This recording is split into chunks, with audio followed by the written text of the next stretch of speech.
ስጁድ በምንወርድ ጊዜ አፋችን መሬት መንካት አለበት ወይንስ የለበትም ይላል። ስጁድ በምትወርድ ጊዜ አፋችሁ መሬት መንካት የለበትም። ግልጽ ነው አይደል? የለበትም። ነቢያችን ሰለላሁ ዐለይሂ ወሰለም ይህን አስመልክተው ሐዲስ ላይ እንዲህ ብለዋል። ኡሚርቱ አን አስጁደ ዐላ ሰብዐት አዕዙም። ስጁድ በምወርድ ጊዜ በሰባት የሰውነት ክፍሎቼ ስጁድ እንድወርድ ታዝዣለሁኝ አሉ። እነዚህ ሰባት የሰውነት ክፍሎች መሬት መንካት አለባቸው፣ ሰባቱም። ልብ በሉ። ካልሆነ ስጁዱ ትክክል አይደለም ማለት ነው። ግልጽ ነው አይደለ? ሶላታችን ይበላሻል ሁሉ፣ ወይንም ያ ረክዓ ውድቅ ይሆናል በዚያ በተሳሳተ መልኩ ስጁድ ወርደን ከሆነ፣ ወይንም ከሰባቱ የሰውነት ክፍል አንዱ መሬት ካልነካ ሶላታችን ይበላሻል። ግልጽ ነው አይደል? ያ ረክዓ ይበላሽብናል። እነዚህ ሰባት የሰውነት ክፍሎች ምን የትኞቹ ናቸው?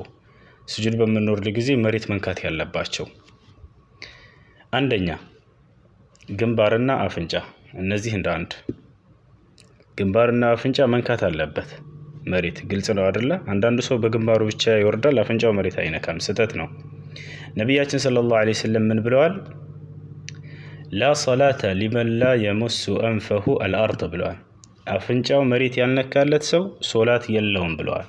ስለዚህ ሶላታችሁ ውድቅ የሆነባችኋል አፍንጫችሁን ካላስነካችሁ መሬት ላይ። ግልጽ ነው። ግንባርና አፍንጫ አንድ መንካት አለባቸው። ሁለተኛ መዳፍ፣ ሶስተኛ ያኛው መዳፍ የግራና የቀኝ ሁለቱም፣ አራተኛ ጉልበት፣ አምስተኛ አሁንም ሌላኛው ጉልበት፣ ስድስተኛ ጣታችን የእግራችን ጣት መሬት መንካት አለባቸው።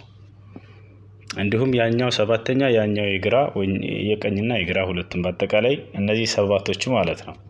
1 2 3 ጉልበቶች፣ 4 5 ጣቶች የእግሮች፣ 6 7። ግልጽ ነው አይደለም? እነዚህ ሰባቱ መሬትን መንካት አለባቸው እና በዚህ መሰረት መሆን አለበት። አፍ ያልከው አፍ ባይነካም ችግር የለውም ማለት ነው። ይሄ ልናውቅ ይገባል። السلام عليكم ورحمة الله وبركاته.